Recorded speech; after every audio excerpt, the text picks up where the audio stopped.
Alhamdulillah. Assalamu alaikum wa rahmatullah. Une des plus grandes erreurs que peut faire le croyant, le musulman, qu'on peut être amené à commettre, c'est qu'après le mois du Ramadan, on pense que le mois de Ramadan, ce mois d'effort, ce mois de grand effort sur nous-mêmes, eh bien, c'est de penser que ce mois est parti avec les bonnes œuvres, est parti avec le bien, est parti avec al-maut, la mort, est parti avec tous ces efforts que tu as fournis tout au long de ce mois-là et quelque part ça ne sert plus à rien de fournir encore des efforts après le mois du Ramadan. C'est une grave erreur, tout simplement parce que Rabbu Ramadan, le Seigneur du Ramadan, c'est le Seigneur du reste des mois. Et le mois du Ramadan, c'est une école, c'est un entraînement pour pouvoir continuer les œuvres après Ramadan. Et c'est pour cela que certains sages, certains pieux qui nous ont précédés disaient ne réussira pas un groupe de personnes, des gens qui ne connaissent leur Seigneur que pendant le mois du Ramadan. Parce que connaître Allah subhanahu wa ta'ala vraiment, c'est d'apprendre à le connaître pendant le mois du Ramadan et continuer à le connaître en dehors du mois du Ramadan. C'est de redoubler d'efforts pendant le mois du Ramadan et continuer à être constant et régulier dans l'adoration de son Seigneur tabaraka wa ta'ala après le mois du Ramadan. N'oubliez jamais qu'Allah subhanahu wa ta'ala nous dit dans le Saint-Coran وَاعْبُدْ رَبَّكَ حَتَّى يَأْتِيَكَ الْيَقِينَ Allahumma razuqna al-istiqama. Allah Jalla wa Ala dit et adore ton Seigneur jusqu'à quand ya Allah? Jusqu'à ce que te vienne al-yaqin, la certitude. C'est quoi cette certitude? Sur quoi toutes et tous sommes d'accord? Al-maut, la mort. Adore ton Seigneur jusqu'à ce que te vienne al-maut, la mort. Jusqu'au dernier souffle, jusqu'au dernier instant. Ne baisse jamais la garde. Sois régulier. Innamal a'malu bil khawatim. Les actions ne valent que par leur fin. Tes dernières actions vont confirmer qui étais-tu vraiment, quelle était vraiment ta relation avec ton Seigneur. Donc chaque jour, essaye d'être meilleur. Parce que sache que chaque jour qui passe, c'est toi qui te rapproches de l'maut, de ton Seigneur tabaraka wa ta'ala. Donc fais que ton lendemain soit meilleur que ton passé. Ton passé, ne t'attarde pas sur ton passé, mais dis-toi, il faut que je sois régulier et que j'essaie toujours d'être le meilleur afin que je meure sur ce qu'il y a de meilleur. Les actions ne valent que par la fin, tes dernières actions vont confirmer quelque part la place que tu auras dans l'au-delà auprès de ton Seigneur tabaraka wa ta'ala. Pourquoi il ne faut pas penser à notre Seigneur que pendant le mois du Ramadan? Parce qu'Allah Jalla wa Ala nous dit dans le Saint-Coran إن الذين قالوا ربنا الله ثم استقاموا تتنزل عليهم الملائكة ألا تخافوا ولا تحزنوا وأبشروا بالجنة التي كنتم توعدون. Certes, ceux qui ont dit notre Seigneur est Allah. On l'a dit pendant le mois du Ramadan, à travers notre jeûne, à travers nos efforts, à travers notre sacrifice, à travers le fait de ne pas regarder ce qui déplaît à notre Seigneur, ne pas dire ce qui déplaît à notre Seigneur, ne pas écouter ce qui déplaît à notre Seigneur. On l'a dit, on l'a mis en application, c'est-à-dire Rabbun Allah. Notre Seigneur est Allah. Mais Allah, qu'est-ce qu'il nous dit? Ceux qui ont dit Rabbun Allah, ça ne s'arrête pas là. Thumma istaqamu. Ensuite, ils se sont tenus sur la voie droite. C'est-à-dire ils sont restés réguliers. Al-istiqama, la droiture. Ce n'est pas simplement le fait d'œuvrer dans le bien, de faire du bien qui est important. Mais le plus important, c'est de continuer à faire le bien, d'être régulier dans les bonnes œuvres, dans le bon comportement, dans les bonnes moralités.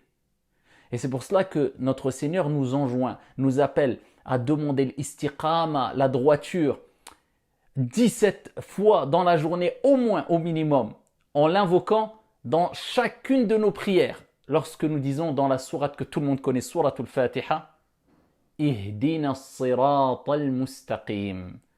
Guide-nous dans le droit chemin. Donc on demande l'istiqama à Dieu et on ne dit pas Ihdini, guide-moi. Mais nous disons guide-nous. Pourquoi nous disons guide-nous? Parce que si nous disions simplement guide-moi, Ihdini, eh bien, cette invocation serait liée simplement avec toi. Ça serait peut-être bénéfique ou pas, mais que envers toi. Mais lorsque tous les musulmans disent Ihdina, guide-nous, Si ton invocation n'est pas acceptée, peut-être l'invocation de ton frère qui prie et qui a dit « Guide-nous » sera acceptée, ça sera bénéfique pour toi. L'entraide même à travers l'invocation. On dit tous, on demande toutes et tous pour tout le monde. Al-Hidayah, la guidée.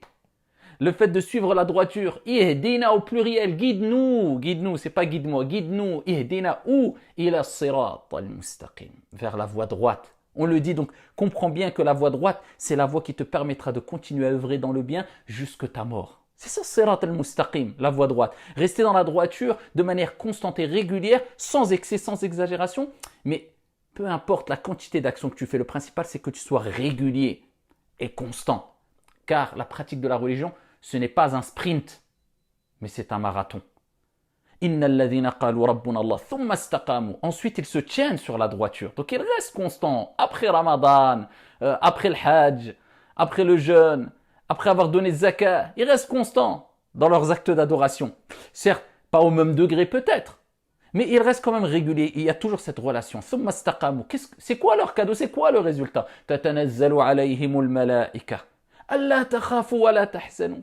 Au moment de notre mort, au moment de leur mort, au moment de sakarat wal kurubat, le moment où les gens vont paniquer, au moment de la mort, les derniers instants, eh bien les anges descendront avec la bonne nouvelle en leur disant Allah takhafu wa la tahzanu wa abshiru. Non, ne vous attristez pas, n'ayez pas peur. Ils vont te calmer les gens. Les anges, pardon. Les anges vont te calmer en t'annonçant la bonne nouvelle wa abshiru et réjouissez-vous. Wa abshiru bil jannati allati kuntum tu'adun. Et je vous annonce la bonne nouvelle d'un paradis que vous attendiez, qui vous a été préparé. Vous avez fourni des efforts pour avoir ce paradis. Ils diront nous sommes vos alliés ici-bas et dans l'au-delà. La bonne annonce de l'Malaïka. C'est pour cela qu'il faut continuer à être régulier après Ramadan. Tu avais l'habitude de faire des efforts en donnant des aumônes. Continue à plus faible degré. Pas de problème. Mais reste constant dans les actes obligatoires et les actes surérogatoires. Essaie de rester régulier. Même si tu les diminues, tu faisais 8 rak'at après Salat al-Isha, même si tu en fais plus que 2, mais garde 2 rak'at après Salat al-Isha. Tu avais fait un effort sur toi où tu ne te mettais plus en colère, eh bien garde cette bonne habitude.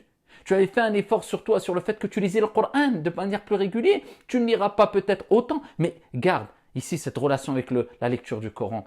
Ici chaque jour. Tu avais fait un effort sur le fait d'être utile pour les gens, d'aider ton voisin, d'améliorer ton comportement, d'améliorer ta spiritualité. Garde cette relation. C'est ça l'istiqama, rester dans la droiture après Ramadan.